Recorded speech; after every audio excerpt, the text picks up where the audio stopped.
Now that's one way to extract the gold, and Bob's an expert at it, and he should be, because he's been doing it for more than 60 years. But if the old diggers had had access to one of these, then it would have been an entirely different picture, because this metal detector has been responsible for some of the biggest discoveries of gold since before Bob was a boy.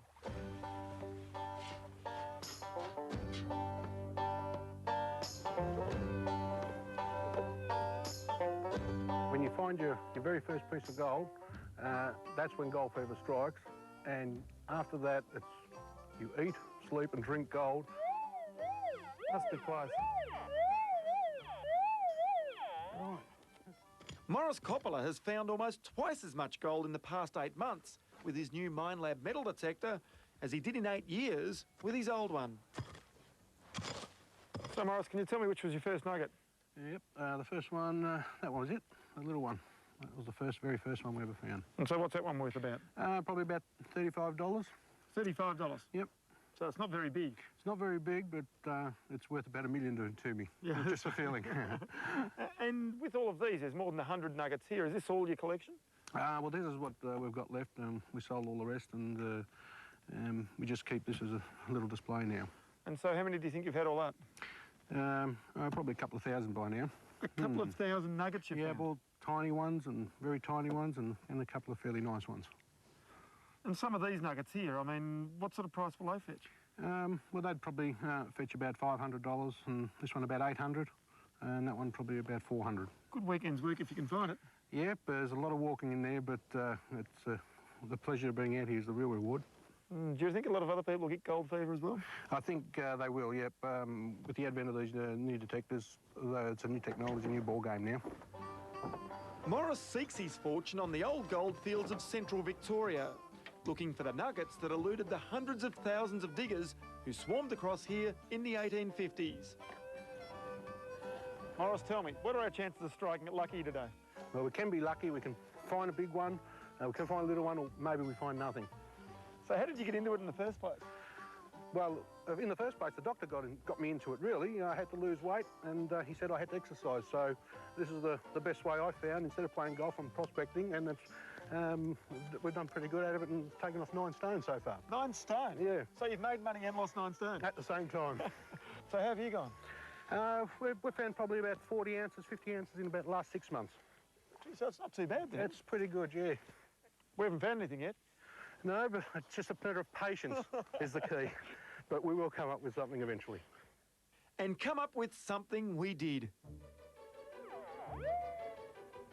Yeah, we'd have to investigate that particular sound there. Well, just a change in noise. Just that change in sound, we have to investigate it. So we take a couple of inches off now to see if that sound gets a bit louder. OK, well, let's check it out then. Let's have a look.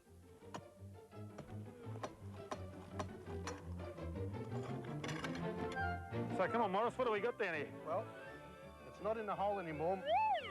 Ah, there it is. What is it? We've got it out. So we'll have a look and we try and find it. And the easiest way to try and find it is by going like that. And we could be onto a nugget. It's in your hand. What is it? It's in my hand. It's a little bit of steel. We haven't struck it rich. No, but that bit of steel's got a lot of history in it. That's from the 1850s.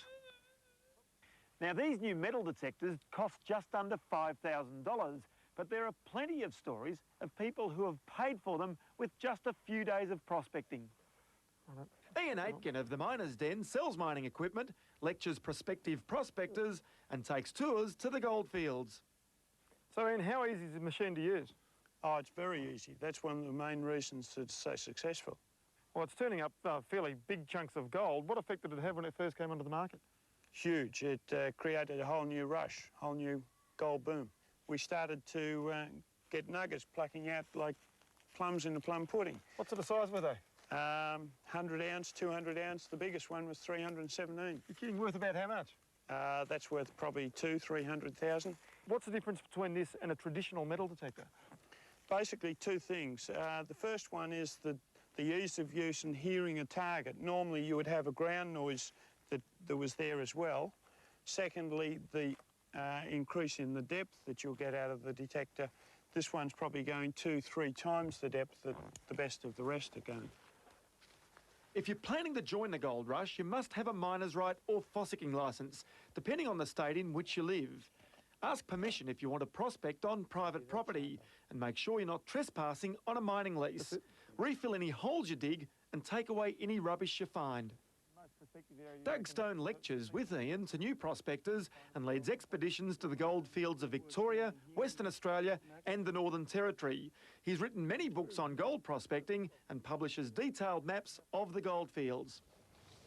So quite obviously a lot of people are coming into this for the lure of the dollar, but what else do they get out of it? The gold's the trigger, and we shouldn't forget that. But what they do, they find there's more to the hobby. They're out in the countryside, the main thing, and they're also travelling with a purpose, because with this you've got to do some prior research before you head off on your trip. So what sort of research will they actually do and what will they uncover? Well, basically working out where the coarse gold areas are in which state. That requires some reading, going to your local map shop and finding information.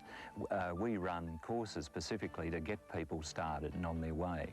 And one of the other big things is, which we should remember with this whole hobby, is the relics. That people literally lived on the goldfields. This was their home. They camped next to the diggings, so they lost all their trinkets, their, bits off their pants, and we find buttons.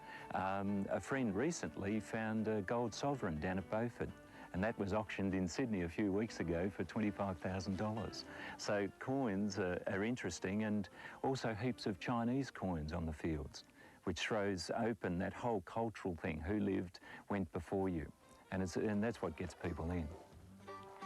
Of all the hobbies you could possibly have, this could be one of the most interesting, because not only do you get outdoors and exercise, but with a bit of luck and some new technology, you could strike it rich.